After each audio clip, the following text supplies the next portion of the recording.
It was supposed to be just another ordinary Saturday evening, the kind where the house feels like a soft cocoon, warm and quiet, untouched by the world outside.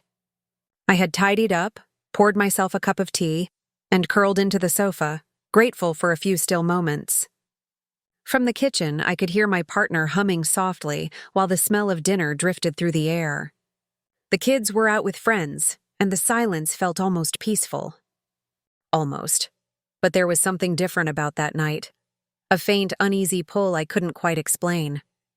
You know that strange feeling when the air feels heavier, like it's carrying a secret you haven't been told yet? I tried to shake it off, convincing myself it was just fatigue. Still, that quiet lingered. Too perfect, too still. In recent weeks, I had started noticing small changes in Patrick. Subtle things, the kind that only someone who loves deeply would catch. His phone never left his hand anymore. His smiles came slower, more distracted. He'd glance at messages, chuckle softly, then lock the screen when I walked in. I wanted to believe it was just work, that he was tired, maybe stressed. But deep down, I knew something had shifted. That night, I remember staring into my tea, the ripples catching the low light when it happened. A sound. Faint, rhythmic, deliberate. It came from upstairs. I froze. At first, I told myself it was nothing. Maybe the wind pushing against a loose window, or the pipes groaning like they sometimes did. But then it came again. Slow. Intentional. My eyes lifted toward the hallway, and that's when I saw it. Patrick's door. Slightly ajar? It was never open. Ever. He liked his space tidy, private, always neat. My chest tightened as I tried to reason with myself. Respect his privacy. Don't overthink. Just stay put. But another voice inside me whispered, "Go look." I set my cup down carefully, the porcelain clinking softly against the table.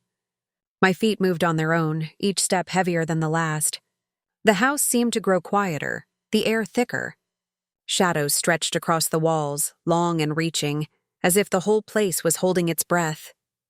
When I reached his door, my hand hovered over the knob. For a heartbeat, I hesitated. 1,000 thoughts rushed through my mind, memories of laughter, of trust, of the man I thought I knew. Then I turned it, just slightly. The door creaked open with a sound that felt louder than it should have. A thin beam of light spilled out, painting the floor in gold. I took a breath, bracing myself, because deep down I knew whatever waited beyond that door was about to change everything. The soft glow from Patrick's lamp spilled into the hallway as I pushed the door open. My eyes adjusted slowly, scanning the room. The familiar desk, the stack of books, the faint hum of his laptop. And then I saw him. Patrick sat frozen, caught mid-motion, his expression a storm of shock and guilt. For a split second, neither of us moved. I couldn't breathe. The scene before me wasn't violent or cruel. It was something private, fragile, human. Yet it felt like I had stepped into a moment I was never meant to see. The air between us thickened, heavy and electric. He spoke first, voice trembling. "Please." "I didn't mean for you to see that." His words came out in fragments, tangled with apologies that didn't fit together. "It's not what it looks like," he stammered, eyes darting everywhere but mine. I don't even know how to explain. I should have been angry. Maybe I was. But underneath the confusion, there was something else. A pulse of understanding I didn't want to admit. Because I had seen that look before. The look of someone who's been quietly disappearing inside their own loneliness. "Patrick," I whispered, my throat tight. "What's happening to you?" He ran a hand through his hair, exhaling a shaky breath. "I feel invisible," he said finally, his voice cracking. "Like I don't matter anymore. Like nothing I do is enough." That word, invisible, hit me like a blade. Because I knew exactly what it meant. How many times had I smiled through exhaustion? How often had I buried my own emptiness beneath small routines and soft silences? "I didn't mean to hurt you," he continued. "I just needed to feel something again." The honesty in his voice broke me. There was no defiance, no excuses, only raw human ache. And in that moment, I wasn't looking at a man who had betrayed me. I was looking at someone cracked open by loneliness, desperate for connection. I swallowed hard, the words leaving my mouth before I could stop them. You're not the only one who feels that way. His eyes widened. Surprise, relief, maybe even hope flickering in them all at once. The tension between us shifted, no longer sharp, but trembling with something unspoken. We just stared at each other, lost in the quiet pull of recognition. For a moment, neither of us said a word. The world outside seemed to fade. No footsteps, no wind, no sound but the quiet beating of our hearts. I knew I should walk away. I should close the door, end this conversation, pretend none of it happened. But I didn't. I stayed. Because deep down, I understood. When two lonely souls meet, the lines between right and wrong start to blur.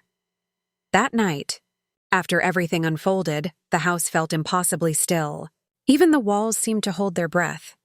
Patrick had retreated to his room again, leaving the faint trace of his scent in the hallway. Something familiar, something that now felt unbearably distant. I moved through the house aimlessly, touching things just to remind myself they were real. The edge of the sofa, the warm mug still half full, the quiet hum of the refrigerator. Every corner of that home carried a different echo of the moment I couldn't forget. His eyes, the trembling in his voice, the sharp, unguarded truth in his confession. I kept asking myself what I should have done differently. Should I have left the second I realized something was wrong? Should I have pretended I hadn't heard that sound, hadn't opened that door? But then another part of me whispered, maybe that night was meant to happen. Maybe we both needed to see the cracks we'd been hiding behind. Because the truth is, loneliness doesn't always look like solitude. Sometimes it wears a smile. Sometimes it hums in the kitchen while pretending everything's fine. And sometimes it sits right beside you, holding your hand, while both of you quietly fall apart. The memory of his words replayed in my head. I feel invisible. I had lived that sentence myself silently for years. We had become two strangers performing the idea of love, sharing space, not connection. And when that fragile illusion finally broke, what spilled out wasn't anger. It was recognition. Later that night, I found myself standing outside his door again. I didn't knock this time. I just stood there, listening to the faint sound of his breathing, wondering if he was awake. I wanted to tell him that I understood, that I didn't see him as a mistake or a burden, but as a reflection of everything I'd buried inside myself. Instead, I whispered into the quiet hallway, "You matter, Patrick." Even now, the words hung there, fragile and honest, before dissolving into the stillness. Maybe he heard them, maybe not, but I meant them. The next morning came soft and pale. Sunlight spilled through the curtains like forgiveness I wasn't sure I deserved. We didn't talk about what happened. We just moved carefully around each other, quiet, polite, fragile. And yet, something unspoken lingered, like a thread neither of us wanted to cut. Helping someone in their most vulnerable moment is powerful, but dangerous too. Because when loneliness meets loneliness, something inside both people changes forever. So tell me, what would you have done in my place? Would you have walked away? Or would you have stayed, just to remind someone that they still mattered? If this story touched you, don't forget to like, share, and subscribe for more real, emotional stories like this one.